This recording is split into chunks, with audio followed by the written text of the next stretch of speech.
தன்னோட ஃப்ரெண்ட்ஸுக்கு இந்த பையன் செஞ்ச இந்த விஷயத்த தயவு செஞ்சு உங்க ஃப்ரெண்ட்ஸுக்கு நீங்க செஞ்சிடாதீங்க. அதுக்கு முன்னாடி உங்க நேம்லயும் சாரி போடணும். நான் உங்க நேம் கமெண்ட் பாருங்க, நம்ம சேனலையும் ஓகே பண்ணிடுங்க. செல்வம் அப்படிங்கிற பையனுக்கு சின்ன வயசுல இருந்தே ஒரு பிராண்டை கிரியேட் பண்ணணும் அப்படின்னு ஒரு ஆசை. அதனால ஒரு நல்ல நேமா யோசிச்சான். என்னன்னா டாடா.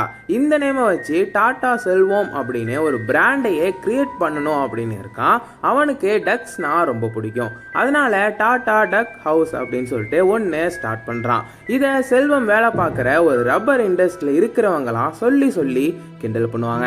இதனால செல்வம்க்கு செம்ம காண்டாகிட்டான். அதனால ஒரு ஐடியா பண்றான். ஒரு நாள் அங்க இண்டஸ்ட்ரியில இருக்கிறவங்க எல்லாருக்கும் பிரியாணி செஞ்சு எடுத்துட்டு வரான். அதுவும் டக் பிரியாணி.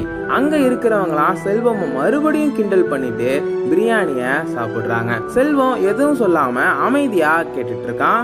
சாப்பிட்டு முடிச்சதுக்கு அப்புறம் நான் கொஞ்ச நேரம் கழிச்சு வரேன் அப்படின்னு சொல்லிட்டு போயிட்டான். கொஞ்ச நேரம் கழிச்சு வரான். அப்படி வந்த செல்வம்க்கு ஒரு பேரானந்தம் காத்திருந்தது. என்னன்னா அவனை கிண்டல் பண்ண எல்லாரும் டக்கா மாறிட்டாங்க.